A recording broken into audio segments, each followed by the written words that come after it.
Hello and welcome to Talking Books. I'm Jill de Villiers. Between 2015 and 2017, South Africa saw university protests widely known as #FeesMustFall. Today we're going to look at the nature of student politics before, during and after the emergence of #FeesMustFall politics and what drove these protests. My guest is Rekgosofetse Chikane, the author of Breaking a Rainbow, Building a Nation, the politics behind the #FeesMustFall movements. Welcome and thank you so much for joining us. Thanks and for having me. Your name short is Khotsi? Khotsi, yeah. That's how people call me usually. Tell me, why are you ideally placed to write this book? So I don't know if anyone is ideally placed. So the one thing I try to do is not to become a single orator of truth about what happened with Fees Must Fall or Roads Must Fall or any must fall movement of any sort, because there were tons of them scattered across the country. But I'm trying to add a voice to encourage other people to say, if we don't write our own history, someone else will, which people had and wrote horrible things about us.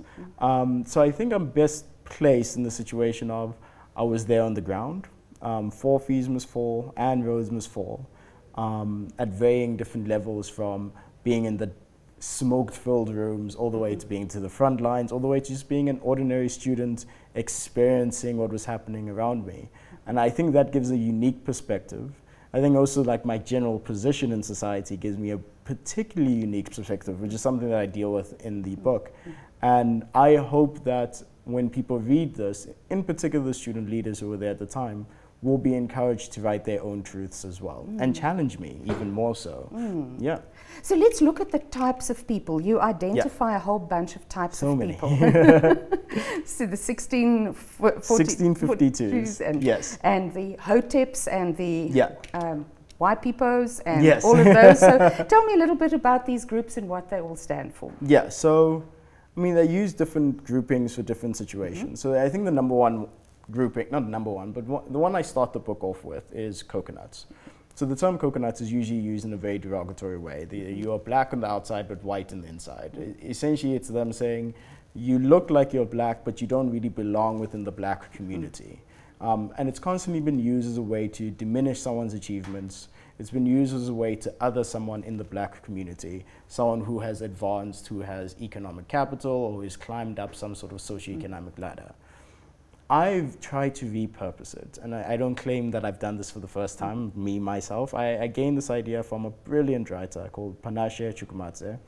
And she used to work here with us. She used to work here, that's fantastic, yeah. So she had the Ruth First lecture, and she repurposed the term coconut and used it as a political grouping in society. A political grouping that can move in between traditional black spaces, traditional white spaces, and everything in between. And the beauty of them is that they walk into those spaces with a level of political capital, which allows them access to certain tools or methods or experiences that become beneficial in understanding how do we make this country better. So that's the first grouping. The warning sign I give is, do you trust them implicitly? Why would you trust coconuts if you consider them a political grouping?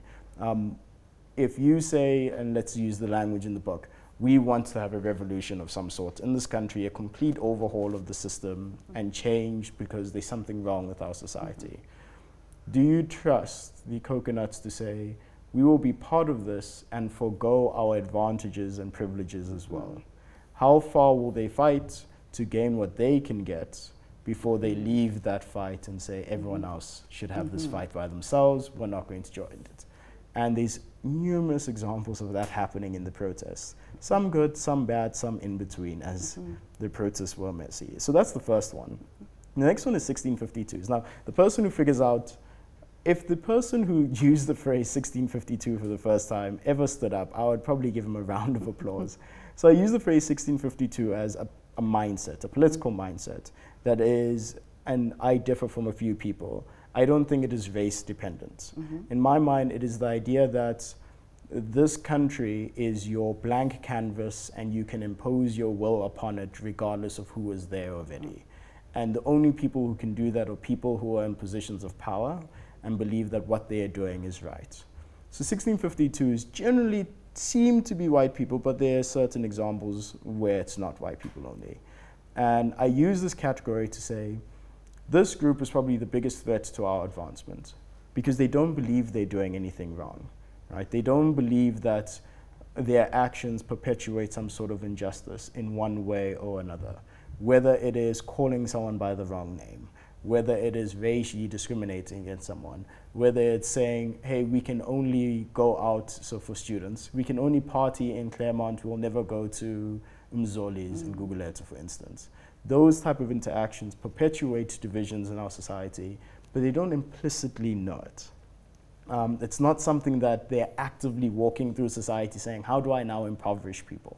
And that's the type of point that I want to get across in this book, to essentially say, you might not know that you're perpetuating injustice, but it doesn't justify you perpetuating injustice, if that makes sense. And if someone calls you out on it, it shouldn't be a defensive position, it should be a retrospective position of, why is the person asking the question that they're asking? 1652 is also a very comedic way to describe amongst the black community, or black Twitter, if we had to use that particular phrase, of dismissing people's actions as, oh, because they're 1652, they'll never understand. The next group is, and you had mentioned it, so I segregate between Y people, so W-Y-P-I-P-O, and then white people. And I do that for a particular reason in the book, and maybe I shouldn't give it away. I want people to like read it and have this sense, but maybe people would have read it and will look back and say, oh yes, you were so smart about that. So I use the phrase white people to say, why people, no, let me do this. I use the phrase white people, so W-H-I-T-E, people, to describe the entire collection of white people. But I use it in such a way where I don't generalize and say all white people are the same, that you are one homogeneous grouping. I use it as a way of saying this is a heterogeneous group, different personalities, different ethnic groupings within it, different languages, different cultures, different backgrounds, different classes. And I use that phrase. But when I want to drill down to particular instances of someone perpetuating some sort of discriminatory action, some sort of action, I use the phrase why people, because I want people to have that detachment as they're reading. I don't want someone to read the book, if you're a white person, and feel like you're constantly being attacked throughout it. So it's a tactic that I use, but it's also a way of quickly highlighting certain behavioral traits. Why people are really bad at reflecting upon their own actions. And it's not a bad thing. If someone came and accused you of something, your knee-jerk reaction is to say, no, I haven't done that, or defend yourself.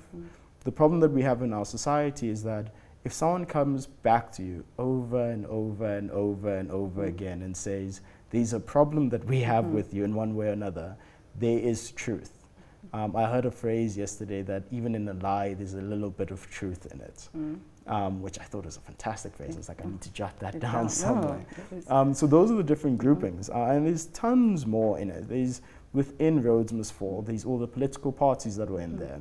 Within Fees Must Fall, there were all the political parties. The black radical feminists versus the Pan-Africanists versus the black conscious students and the Hoteps and the chauvinistic men, and so many chauvinistic men, too many actually. And this book helps to explain all these groupings, but more importantly explains how they interact with each other and the consequences of the interactions. Now, it's not over yet, it's just the beginning. Yeah, yeah, it is. I mean, so someone asked me, people keep asking me, is Fees Must Fall done? And I say, I don't think it's done, but in the way that you're thinking about it, it's done.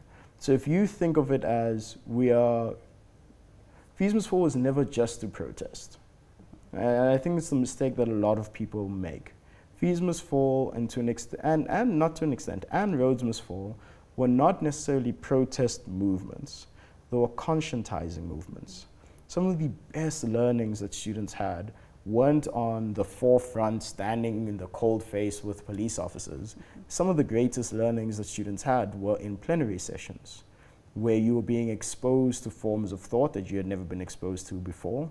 Rhodes Must Fall was particularly good at this. For the first week of the occupation, we read and we studied and we found new texts and new journal articles that we had never experienced before because it wasn't in the academic canon. And we found so much truth from it.